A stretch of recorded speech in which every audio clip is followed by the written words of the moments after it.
मैं लेखक, पत्रकार और एस्ट्रोलॉजर अमूल दवे अपने यूट्यूब मंच एस्ट्रोपोली एनालिस की तरफ से आप सब दर्शकों का हार्दिक स्वागत करता हूं। अभी थोड़े दिन पहले मैंने पीओके और पाकिस्तान के बारे में एक वीडियो दिया था, जिसका मुझे बहुत अच्छा रिस्पॉन्स आया है। उस वीडियो में मैंने पाकिस्तान के जो खराब हालत है, वो जो कंगालियत के कगार पे जो खड़ा है, उसके बारे में मैंने पॉलिटिकल एनालिसिस की है। आज इसके दूसरे एपिसोड में हम पाकिस्तान का क्या आएगा वो एस्ट्रोलॉजिकली ज्योतिषी के माध्यम के से देखेंगे। अभी उसके पहले और एक चीज बहुत बड़ी डेवलपमेंट हुई है, वो है यूक्रेन और रूस का युद्ध। यूक्रेन और रूस का अभी 24 तारीख को उसका एक साल खत्म हो गया युद्ध का। कितनी ताराजी हुई, कितना नुकसान हुआ, उसका तो कोई वर्णन नहीं कर सकते। इतना भयानक नुकसान हुआ है। यूक्रेन तो खंडेर जैसा बन गया है और रूस तो बड़ा देश है और सुपर पावर था, तो उसको भी बहुत नुकसान हुआ है। लेकिन वो अभी देखने में आएगा नहीं, वो थोड़े सालों के बाद ही मालूम पड़ेगा कि रूस को कितना नुकसान हुआ है। अभी ये युद्ध और भी भड़कने के आसार है। ये युद्ध का जो आग जो जल रही है, उसमें अमेरिका, नाटो और चीन उसमें घी डालने का काम कर रहे हैं।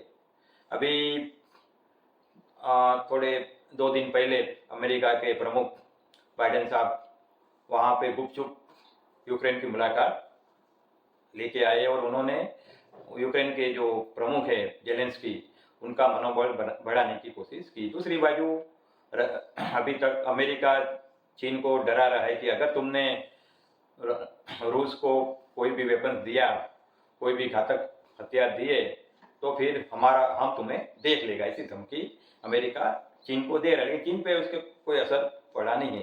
चीन ने अभी तक तो यूक्रेन को वेपन नहीं दिया है, लेकिन ऐसा माना जाता है कि चीन अभी रूस को वेपन देने की भी तैयारी में है। अभी इसके पहले चीन क्या करता था कि भाई ईरान और दूसरे देशों के माध्यम बना के उधर वेपन भेजता था। लेकिन अभी चीन अमेरिका को डराने के लिए और अमेरिका पे प्रेशर लाने के लिए और उसका जो ताइवान का जो मसला है, उसके लिए भी अमेरिका पे दबाव लाने के लिए अभी रूस को हथियार देने की तैयारी में है। अगर चाइना रसिया को वेपन्स देता है तो ये युद्ध और भी भयानक हो जाएगा। और इसका फिर जब ये वॉर शुरू हुआ था, तभी सब लोग बोल रहे थे कि ये 4 दिन में खत्म हो जाएगा, लेकिन एक साल पूरा हो गया 24 तारीख को, अभी तक उसके थमने के कोई आसार, कोई संकेत हमें दिखाई नहीं दे रहे। अभी जो हमारा तो ये मानना है कि ये जो युद्ध में ऐसा कुछ होगा। और अभी सबसे डराने की और सबसे चिंता की बात तो ये है कि रूस ने अभी जो एटॉमिक की जो टेस्ट के जो समझौता था, उसको तोड़ने के पुतिन ने बोल दिया कि वो समझौता अभी हमें मान्य नहीं है। इसीलिए हम अगर अमेरिका न्यूक्लियर टेस्ट करेंगे तो हम भी करेंगे, ऐसा पुतिन ने अनाउंसमेंट किया है। तो ये भी एक बहुत विश्व के लिए बहुत अशुभ संकेत है, क्योंकि अगर न्यूक्लियर वेपन का हमें मालूम है कि सेकंड वर्ल्ड वॉर में जब जापान नहीं मान रहा था, तो अमेरिका ने हिरोशिमा और नागासाकी में जो एटॉमिक बॉम्ब डाल दिए थे, उसका कितना भयानक परिणाम आया था वो सभी को मालूम है। अभी भी कितने जनरेशन तक वो एटॉमिक की जो किरणें हैं, उसकी विपरीत असर वहाँ के लोगों को हुई। और ये अभी तो तभी तो अमेरिका ने 2 ही बॉम्ब डाले थे, लेकिन अभी तो सभी लोग के पास बहुत बॉम्ब है और आखा विश्व, हमें तो लग रहा है कि युद्ध की तैयारी कर रहा है, जबकि आखा विश्व को शांति बढ़ाना चाहिए। और ये जो युद्ध जैसी परिस्थिति में नेचुरल रिसोर्सेज खराब होते हैं, कितना संहार होता है, कितनी मौतें होती है, तो ये कोई भी किसी भी जगह में युद्ध चालू है तो ये अच्छा, विश्व कल्याण के लिए अच्छा नहीं है। लेकिन फिर भी ऐसे पुतिन हो कि जेलेंस्की हो कि बाइडेन हो कि सैनपिंग भी, उन लोग अपने जीत पे बैठ और अपने अभिमान को छोड़ते नहीं, और इसी वजह से ये युद्ध लंबा चलता है। जब भी ये युद्ध शुरू हुआ तभी बहुत सारे एक्सपर्ट लोग और ये हमारे ज्योतिषी भी बोल रहे थे 4 दिन में ये युद्ध खत्म हो जाएगा। लेकिन अब आज 1 साल हो गया, फिर भी थमने का नाम नहीं ले रहा। अमेरिका बाइडेन साहब अभी उधर गए तो उन्होंने जेलेंस्की को बोल दिया कि हम तुम्हें और भी हथियार देंगे। और ये हथियार देने की वजह से क्या होता है कि भाई ये युद्ध की जो इंटेंसिटी है, जो तीव्रता है, वो बढ़ जाती है। और हमें तो ये डर है कि अभी जो पुतिन ने ये जो धमकी दी है कि हम एटॉमिक टेस्ट करेंगे, तो अगर यूक्रेन मानेगा ही नहीं और यूक्रेन सरेंडर भी नहीं होएगा तो कुछ हम ऐसा लग रहा है कि ये युद्ध में कोई ऐसा भयानक हो जाएगा, कोई ऐसे वेपन का इस्तेमाल हो जाएगा कि जिसका संहार महासंहार होएगा उसमें। और उसके अभी तो वो सोच के भी हमारे रुआटे काँप रहे हैं, हमारे रोकते खड़े हो जाते हैं, इतना भयानक ये शस्त्र का प्रयोग होने वाला है। और ये हमारी ये आगाही है, 4 दिन में तो युद्ध नहीं खत्म हुआ, लेकिन हमारी ये आगाही है कि अगले 4 से 5 महीने में युद्ध खत्म हो जाएगा। लेकिन ये युद्ध खत्म होने के बाद हमको एक लेसन जरूर सिखा के जाएगा। एक कोई ऐसा भयानक हमला होएगा जिसके बाद पूरा समा हुआ विश्व इधर सीज फायर करेगा। तो ये एक हमारी प्रेडिक्शन है कि अगले 4 से 5 महीने के अंदर एक भयानक युद्ध होने के बाद ये युद्ध थम जाएगा, ऐसा हमें लग रहा है। दूसरे के बारे में तो दूसरी बात ये है कि जैसे ही ये युद्ध थम जाएगा कि विश्व को फिर भी कोई चैन मिलने वाला नहीं है। क्योंकि मैंने जैसे कहा कि सभी देश लोग एक दूसरे के सामने हथियार धार करके तैयार खड़े हुए हैं। उनको तो खाली जैसे कि युद्ध करने के लिए बेताब है, ऐसा हमें चित्र लग रहा है, जो चित्र अच्छा नहीं है। अभी आपको भी मालूम है कि चीन की नज़र ताइवान पे है।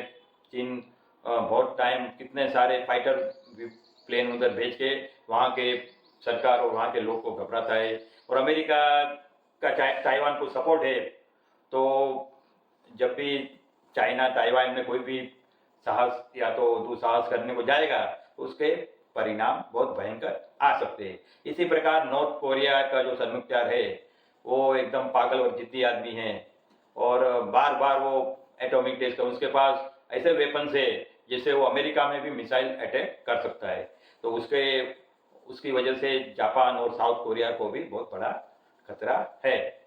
तो ये सब हालात में मुझे लग रहा है कि ये युद्ध बहुत सारे ज्योतिष लोग तो बोलते हैं कि विश्व युद्ध शुरू हो गया। बहुत सारे टीवी के एंकर लोग अपने टीआरपी बढ़ाने के लिए कहते हैं कि ये तो तीसरे विश्व युद्ध, ऐसे खबर करते हैं जैसे कि विश्व युद्ध कोई अच्छी बात हो। लेकिन हमारा मानना है, हमने जो कैलकुलेशन किया है, हमारी जो गिनती है, उसके हिसाब से विश्व युद्ध तो नहीं होगा। क्योंकि विश्व युद्ध जब भी शुरू होएगा तब वो एशिया से होएगा। दूसरी बात, विश्व युद्ध जब भी होएगा तभी चाइना एक बाजू होएगा, एक बाजू चाइना का ब्लॉक होगा और एक बाजू अमेरिका का ब्लॉक होगा। हाँ, ये बात अलग है कि रूस चाइना के साथ में रहे और नाटो के दूसरे कंट्री अमेरिका के साथ में, लेकिन दो ब्लॉक इस प्रकार होगा। ये युद्ध की जो भी ओरिजिन होगा वो एशिया होगा, वो यूरोप नहीं होगा। भले पहले 2 विश्व युद्ध जो है वो यूरोप में हुए, लेकिन ये जो तीसरा विश्व युद्ध जब भी होएगा तब ये यूरोप में नहीं होगा। ये युद्ध की शुरुआत जो भी होगी वो एशिया से होगी। और ये जैसा मैंने बताया, एक बाजू चाइना का ब्लॉक रहेगा, एक बाजू अमेरिका का ब्लॉक रहने वाला है। तो ये अभी जो रशिया यूक्रेन के ये वर्ल्ड युद्ध होगा तो ये हमें लगता नहीं है। अभी बहुत जन बोलते हैं कि विश्व युद्ध की शुरुआत हो गई, ये कली युग का अंत आ गया, अभी प्रलय आएगा। तो इसके बारे में देखिए, ऐसे तो नोस्ट्राडम है, वांगा, बहुत सारे ओडिशा के भी एक संत है, उन्होंने भी विश्व युद्ध की आगाही और प्रलय की आगाही की है। लेकिन हमारा ये मानना है कि अभी वो वक्त नहीं है। इसके लिए जब तक ये शनि महाराज कुंभ में विराजमान है तब तक तो हमें नहीं लगता है कि ये विश्व युद्ध होएगा और ये विश्व युद्ध चालू होएगा। हाँ, विश्व युद्ध तुरंत रातों रात नहीं होता, विश्व युद्ध धीरे धीरे होता है। तो हो सकता है कि रशिया यूक्रेन के बाद में जो चाइना ने रूस को सपोर्ट किया, इसलिए रूस भी चाइना को बोले कि तुम ताइवान पे अटैक करो, हम तुम्हें मदद करेंगे। ये सब हो सकता है कि उसकी एक पूर्व तैयारी हो रही है, ये सब मानते हैं, लेकिन उसका ओरिजिन तो एशिया ही होगा। और जब तक मैंने कहा कि शनि महाराज ये कुंभ राशि में, तब तक तो हमें विश्व युद्ध होने की, हाँ, लिमिटेड कॉन्फ्लिक्ट हो सकता है। लिमिटेड कॉन्फ्लिक्ट का हम इनकार नहीं करते। वो फिर नॉर्थ कोरिया की तरफ से कोई मस्ती हो जाए, कोई हमला हो जाए, या तो ताइवान के बारे में चीन अमेरिका की धीरज का टेस्ट लेने के लिए कुछ करे, ये सब पॉसिबल है कि धीरे धीरे उसका एक माहौल बनेगा। क्योंकि मैंने जैसे कहा कि सभी विश्व लोग अपने हथियार को धार धार कर रहे हैं, जिससे वो आगे युद्ध कर सके। जैसे कि इज़राइल का भी आपको तो मालूम है कि इज़राइल और ये जो मिडल ईस्ट है, वहाँ की हालत भी बहुत स्फोटक होती है। इज़राइल का ड्रोन अटैक तो पैलेस्टाइन और सीरिया सब पे चालू होता है। तो ये सब लिमिटेड कॉन्फ्लिक्ट होने की बहुत गुंजाइश है। अभी जे अपना जो टॉपिक था, आप बोलेंगे कि भाई आपका टॉपिक तो पीओके का था, आप क्यों रशिया यूक्रेन पे पहुंच गए? लेकिन नहीं, ये रशिया यूक्रेन के साथ में पीओके का भी कनेक्शन है। इसीलिए हमने पहले रूस और यूक्रेन के बारे में बात की, और हमने ये हम बहुत जन बोलते आप तो अभी बुरा बुरा ही बोलते, कोई अच्छे तो बोलो। इसीलिए हमने जो अच्छी हमारे जो कैलकुलेशन में जो एक आगाही, एक भविष्यवाणी निकल आई कि भाई ये युद्ध एक भयानक चरम सीमा के बाद पहुंचने के बाद वो खत्म होने वाली, वो एक अच्छी आगाही थी। इसीलिए हमने ये आपको बताया। अभी पीओके के बारे में बात करते हैं, तो पहले हम लोग समझ लें कि भारत और पाकिस्तान के जो जब ये दो विभाजन हुआ और उसके जो फिर दो देश बने भारत और पाकिस्तान, तो उनके हॉरोस्कोप कुछ इतने अच्छे नहीं है। अपने जो भारतवर्ष था, जब ये सब अफगानिस्तान ये सब अपने साथ में थे, तभी का अपना हॉरोस्कोप बहुत अच्छा था। लेकिन ये जो हॉरोस्कोप है, ये कुछ इतना अच्छा नहीं है भारत और पाकिस्तान। और पाकिस्तान और भारत के हॉरोस्कोप में बहुत साम्यता भी है, क्योंकि पाकिस्तान 14 अगस्त को इंडिपेंडेंट मिला है, उस ऐसा वो बोलता है, और भारत का 15 अगस्त इंडिपेंडेंस डे, इसलिए दोनों में साम्यता होती है। लेकिन उसमें क्या है कि एक ही स्थान में, जैसे कि पाकिस्तान के हॉरोस्कोप को देखे तो उसके एक ही स्थान में 4 ग्रह बैठे हुए, और दूसरी बाजू भारत के तो एक ही स्थान में, ये तीसरे स्थान है, वहाँ पे 5, एक नहीं 5 प्लानेट बैठे हुए। तो ये कोई अच्छी बात नहीं, 4-5 प्लानेट बैठे तो कभी भी युद्ध जैसी परिस्थिति होती है। तो ये भारत और पाकिस्तान का हॉरोस्कोप भी इतना अच्छा नहीं है। अभी उसके साथ में चाइना का अगर हम हॉरोस्कोप देखें तो चाइना का हॉरोस्कोप बहुत अच्छा है, उसका नवमांश कुंडली भी बहुत अच्छा है। तो चाइना भले अभी तकलीफ में है, चाइना का जीडीपी भी कम हो रहा है, कोरोना, ये जो जीरो कोरोना की उनकी जो नीति थी वो भी फैल गई। फिर उन्होंने डिक्लेयर करने लगे सच्चे फिगर कि हाँ इतना कोरोना से हमारी मौत हुई है। उसका भी इकोनॉमी का दूसरा एक खराब पहलू वो है कि वो उनकी डिमांड वहाँ पे नहीं होती है, वो फॉरेन में एक्सपोर्ट करके अपने ग्रोथ रेट बढ़ाते, इसीलिए वहाँ पे जब भी फॉरेन के साथ अमेरिका और उनके साथ में रिश्ते में तंगदिली आती है तो उनका ग्रोथ रेट गिर जाता है। जबकि भारत की बात अलग है, भारत खुद की डिमांड के आधार पे उसका एक ग्रोथ रेट होता है। इसीलिए इतने खराब परिस्थिति में रिसेशन है, वर्ल्ड रिसेशन अभी हमारे ख्याल है तो अप्रैल तक, तो मार्च अप्रैल में बहुत, अप्रैल मई में भी बहुत मंदी आने वाली है, और भारत में भी उसके असर दिखेंगे। तो ये सब में भी इंडिया 6 का इतना ग्रोथ रेट बना ले तो भी अच्छी बात होगी, क्योंकि इंडिया की इकोनॉमी जो है वो मेन अपने हमारे लोग इतनी, अभी तो पॉपुलेशन में नंबर 1 हो गया ऐसा माना जाता है। तो हमारी लोग की इतनी डिमांड है कि इसकी वजह से अपना इकोनॉमी टिक टिक के रहती है। लेकिन ये जो अमेरिका की भी बात करें, क्योंकि ये जो रसिया और यूक्रेन के युद्ध में जो भी होएगा, सीज फायर होएगा, यूक्रेन को जो शायद रसिया इतना बड़ा कुछ वेपन का इस्तेमाल करके यूक्रेन की दिमाग ठिकाने पे लाए, बाद में अमेरिका में भी इसके रेपरकशन आएंगे। हम तो मानते हैं कि बाइडेन साहब अपने कार्यकाल पूरा नहीं करेंगे, और हमारे जो इंडियन ओरिजिन भारत के मूल की कमला हैरिस है वो प्रेसिडेंट बने, ऐसे भी संयोग हमें दिखाई दे रहे। हो सकता है कि भाई बाइडेन के सामने एक जो इंक्वायरी चालू है कि उनके घर में से जो क्लासिफाइड डॉक्यूमेंट मिले वो शायद वो मामला और भी आगे बढ़े और बाइडेन साहब को जाना पड़े, तो हमें आश्चर्य नहीं होगा। या तो उनके हेल्थ के इश्यू भी हो सकते हैं। ऐसे सेंपिंग के बारे में भी कहा जाए, चीन के सेंपिंग के बारे में भी कहा जाए, तो बीच में तो ऐसे न्यूज आए थे कि भाई उन्होंने नजर कैद किया, चीन का ग्रोथ रेट भी कम, इसीलिए वो कुछ ना कुछ डाइवर्जन जरूर करेगा। चीन अपने हरकतें से वहां जाने वाला नहीं है, उसका पूरा मानस विस्तारवादी का है। बीच में चीन ने बलून, जो स्पाई बलून अमेरिका पे छोड़े, उसकी वजह से भी आखिर विश्व में एक माहौल तंग हो गया एकदम, माहौल में तंगदिली भी बढ़ने लगी है। इसलिए चीन की हरकतें तो आपको मालूम है कि वो चीन अपना स्वार्थ देखता है। अभी पाकिस्तान के बारे में बात करेंगे, हमारा मुख्य सब्जेक्ट जो था पाकिस्तान। देखिए पाकिस्तान के हालत अच्छे नहीं है। अभी हम उनके हॉरोस्कोप्स के आधार पे पाकिस्तान का हम प्रेडिक्शन करेंगे।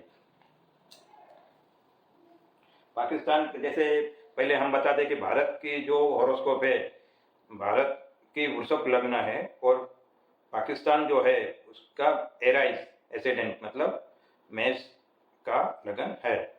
तो अभी हम पाकिस्तान का ही अभ्यास करेंगे, ये पाकिस्तान के हॉरोस्कोप है। पाकिस्तान के हॉरोस्कोप में मैं जैसे कि मैंने कहा पहले मेष का उसका लगन है, दूसरे स्थान में राहु है, तीसरे स्थान में मून और मार्स है, चंद्र और मंगल है, चौथे स्थान में 4 ग्रह है। चौथे स्थान में सूर्य, शनि, शुक्र, बुध, सैटर्न, मर्क्यूरी, वेनस और सन, 4 ग्रह 4 नंबर की कर्क राशि में विराजमान है। 5वें स्थान में कुछ नहीं है, 6वें स्थान में कुछ नहीं, 7वें स्थान में केंद्र, 7वां स्थान जो केंद्र का होता है वहां पे गुरु विराजमान है। 8वें स्थान में केतु है, 9वें, 10वें, 11वें में 12वें में कोई भी ग्रह नहीं है।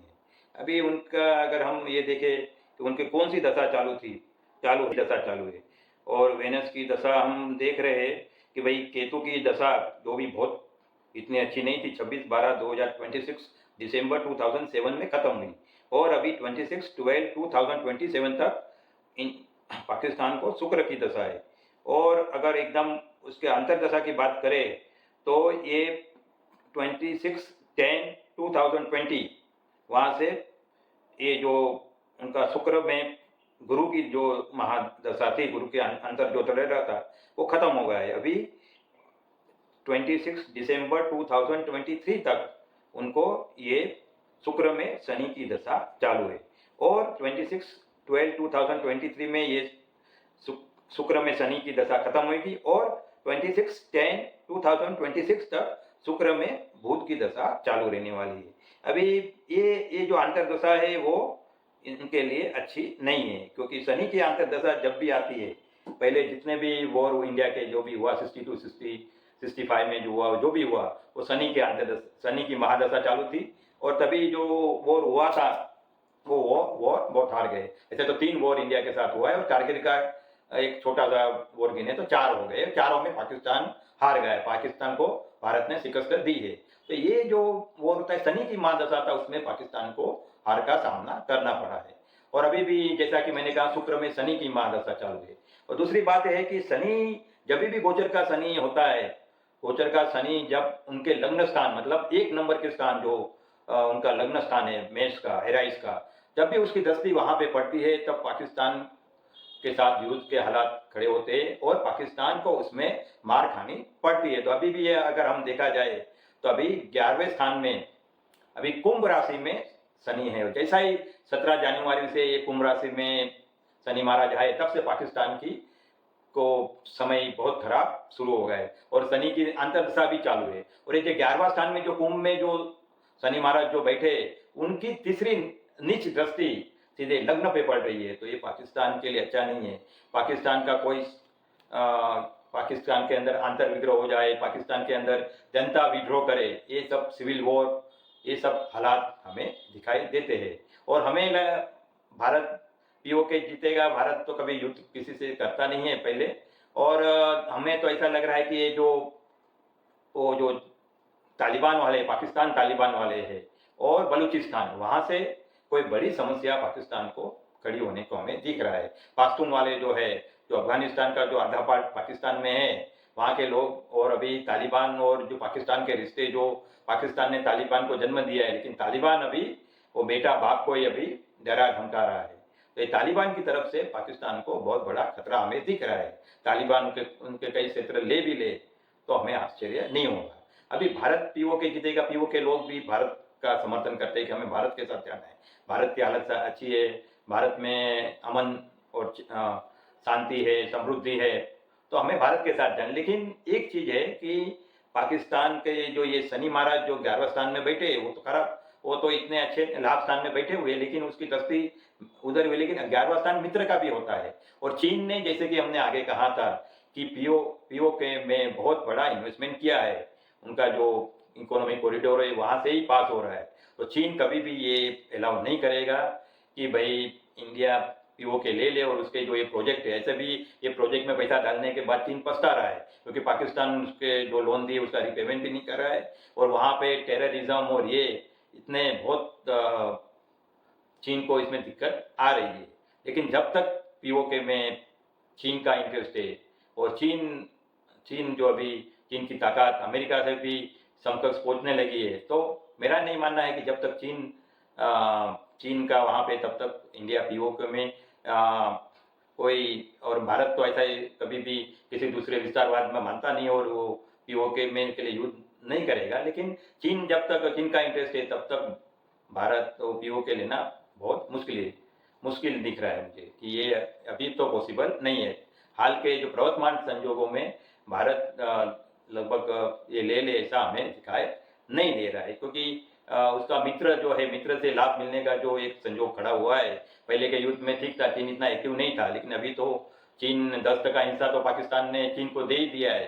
तो ये सब वजह से भारत अभी हाल के स्टेज में तो ये करे ऐसा हमें लगता नहीं है। अभी तक अगर आपने मेरी चैनल को सब्सक्राइब नहीं किया तो सब्सक्राइब कर दीजिए। अगर आपको ये वीडियो अच्छा लगे तो उसको लाइक कीजिए, इसे फॉरवर्ड कीजिए, इसको फॉरवर्ड कीजिए, और मेरे जो नए वीडियो जो है वो उसका नोटिफिकेशन आपको तुरंत मिले, इसके लिए आइकॉन बेल को प्रेस कीजिए। जय हिंद।